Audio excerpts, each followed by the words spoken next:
Hello again, everyone. Well, Kim Jong-un just shot off another missile and dropped it pretty close to Japan, and everybody's freaking out. I love President Trump's tweets here, a couple of tweets.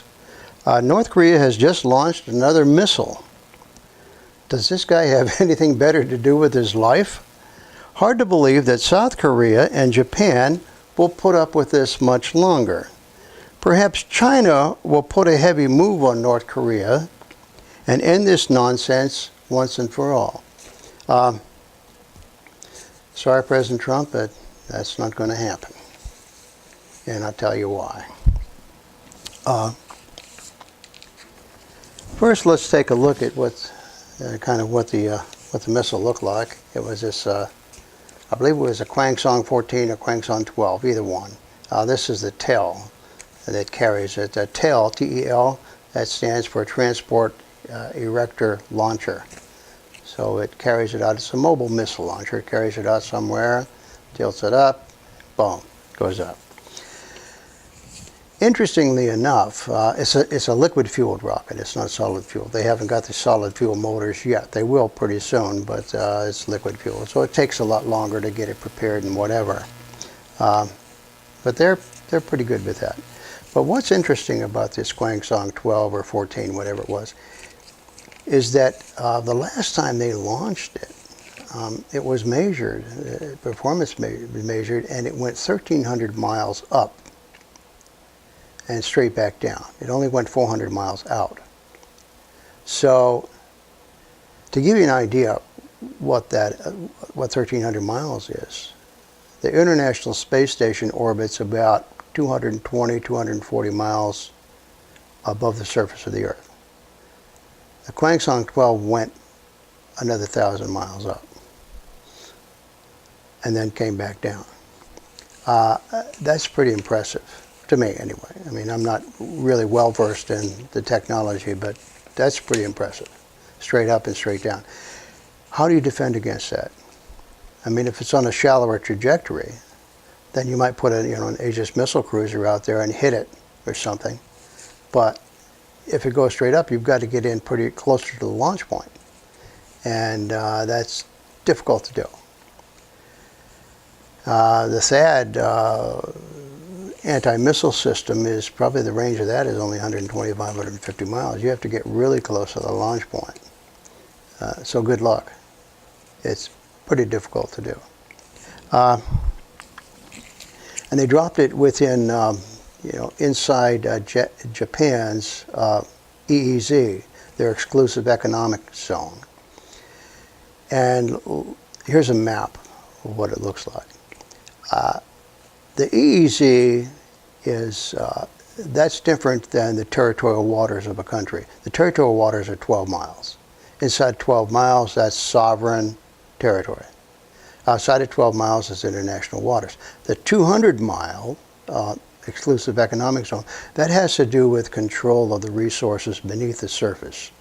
So it's mostly fishing, fisheries, and minerals, petroleum drilling, that sort of thing. And now it's methane clathrates, so whatever's beneath the surface. So North Korea is perfectly legal in dropping a warhead, a dummy warhead, inside the EEZ. They didn't break any laws.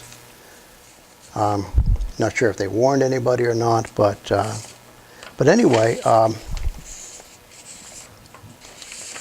that's impressive that it can, and this thing can go out 3,500 miles probably, but they don't do that. At least they haven't recently, or mostly it's straight up and straight down. And why is that? Why do they do that? Are they just messing with Japan? I don't think so. I think there's another reason for it. And let me explain what that reason is by looking at the last war. In what we call the Korean War, out of a population of 9 million people, North Korea lost 1.8 million, roughly 20%. And most it was to American bombing. We bombed the heck out of them. And it was kind of a nasty war. Kim Jong-un sent Kim Il-sung sent his troops across the border on June 25th, 1950, and pushed all the way down almost to the end of South Korea. And then the Americans landed in MacArthur and pushed the North Koreans back up over the DMZ, and that was in December of the same year. That's when the war should have ended, in December. They just waved goodbye to Kim Il-sung. Thanks for visiting.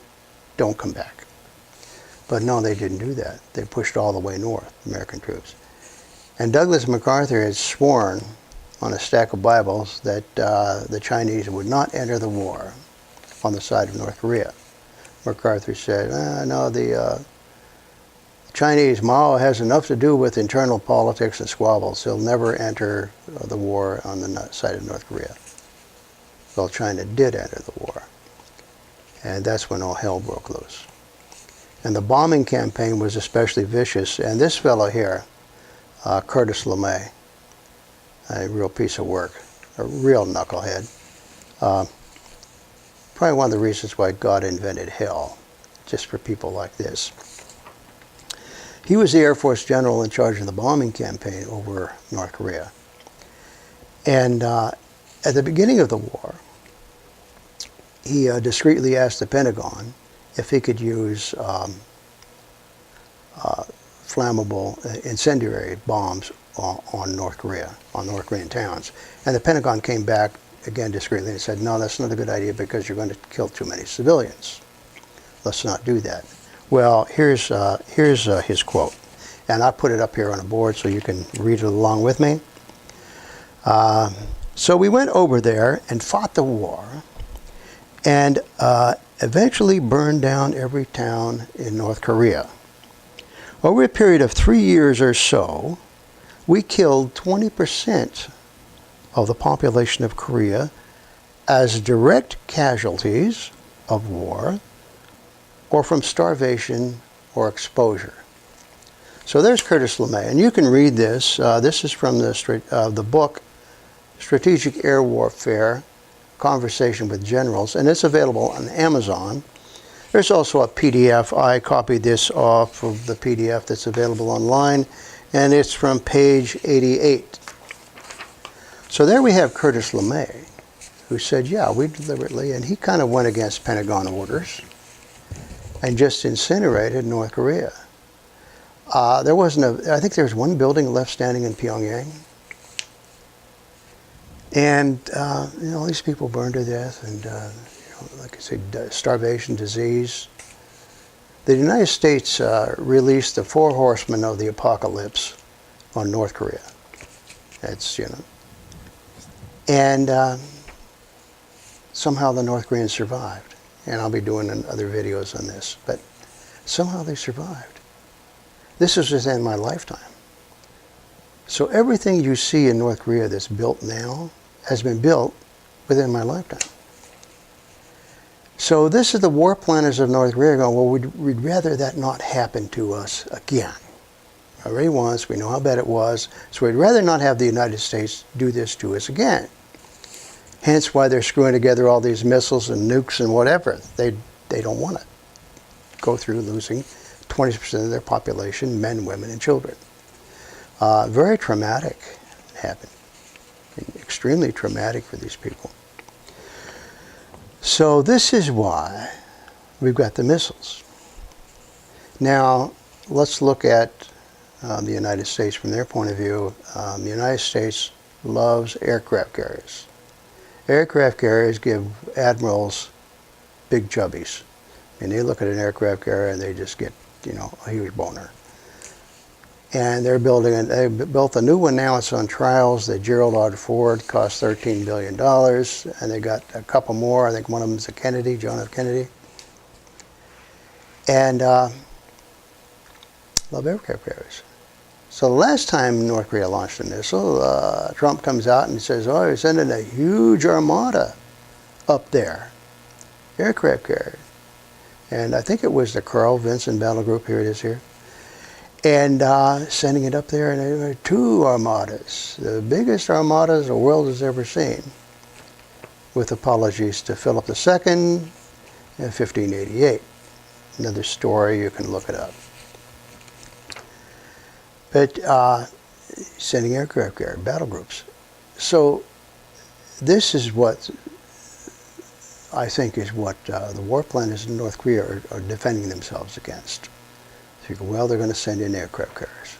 Because even though it's a stupid thing to do, the United States is still going to do it. Only one problem with an aircraft carrier. You get a lot of problems with it, but one big problem is, well, first you're putting too many eggs in one basket. You lose a ship, you lose a ship. You lose an aircraft carrier, you lose a lot of people. Ask the Japanese in Midway when they lost 4 carriers. That was it. So this is what I think the North Koreans are planning for. Now with an aircraft carrier, you've got to get it relatively close to the coast of a country in order to attack, because American jet fighters that provide air cover have limited range. An F-18, I believe, it's not very much, especially if you go supersonic with the thing. So an aircraft carrier battle group has to get at least 400 or 500 miles of the coast. And that presents a real problem when you look at a map of North Korea. And here I put up a map. The United States can't send in any aircraft carriers on the west coast of North Korea, because then they're caught between Korea and China. So that whole area is a no-go area. So the United States is limited to the east side of North Korea. Only problem is that's between Japan and Korea. So if you send in a battle group in there, you've got to stay pretty close to Japan to stay away 400 or 500 miles from the North Korea coastline. So I've drawn that red arc that shows you where kind of the approximate limit. And that puts the battle group close to Japan, and guess what? The United States battle group is within the EEZ of Japan, which is precisely where North Korea has been dropping the warheads. It's starting to add up, in my mind. And how can you possibly defend against a warhead come screaming out of space from 1,300 miles straight down? You can't. You know, your Phoenix Gatling guns and missiles and whatever, it's really, you can't. And if North Korea, I mean, they can put a conventional explosive on it, which I think it carries 500 or 600 pounds, and that's not a lot. But if they packed the warhead with kinetic projectiles, titanium rods or ceramic spheres, whatever they want to do, and open the thing up, you know, and then you just shower the area with projectiles, and you know, a couple of those through your hull, and at that speed, and you're going to make a big hole. So, and then the other thing, even if they put a conventional explosive on it, you know, you can put a lot of explosive in, you know, 500-pound bomb. That would make a pretty big hole in the water. You know, it's like redneck fishing. You know, going fishing with a stick of dynamite. You throw a stick of dynamite in the water, and you know, you get a couple hundred fish. And basically, that's what I think. That's what North Korea is doing, is redneck fishing. You know, you drop an explosive into the ocean anywhere near a carrier, and the shock wave is going to do something. It's going to damage buccal plates, mess up propulsion systems, shake up the inside. Close enough, it'll snap the keel or flip it over. You know, God have mercy on any submarines in the area. And then if the North Koreans were going to put a nuke on there, even a small nuke, and drop it in the water, I mean, that's all bets are off. So military planners, American military planners, have to really think very cautiously about sending any kind of battle group into that area between Korea and Japan. That's a no-go area. And this is why I think that North Korea has been dropped. I mean, they can send it out over Japan. They can send these things out. I think they have a range of 3,500 miles, something like that. They can go out pretty far. But they go up and they come down. And they can fire them in salvos. Here's a picture of a 4 planks on 12 fired in a salvo of 4. Really interesting. So that's North Korea's message. You know, not only can we fire one, but we can fire a salvo of 4. And if they can do 4, they can do as many as they have. So if you've got your Carl Vinson with battle group cruising up, you know, anywhere close within range, and they drop several of these warheads in the water and they go off all at once, you know, it's going to give you a headache. I mean, you might even be going for a swim. So that's what I think they're up to here. And getting back to Trump's tweet, where he says, perhaps China will put a heavy move on North Korea and end this nonsense once and for all. Now, I hate to think I'm smarter than Trump, because I'm not. You know, the guy's a multi-billionaire and I'm a schmo. But you don't have to be really smart to figure this out. That China doesn't want to have the United States anywhere in their region. They want China wants the United States to leave. They want them to leave North Korea, South Korea, and they want America to leave Japan. Just get the hell out of the region. Same thing as if China was over here in Mexico or Canada or messing about in South America. You know, this is our region. Over there is China's region. And they don't want us there.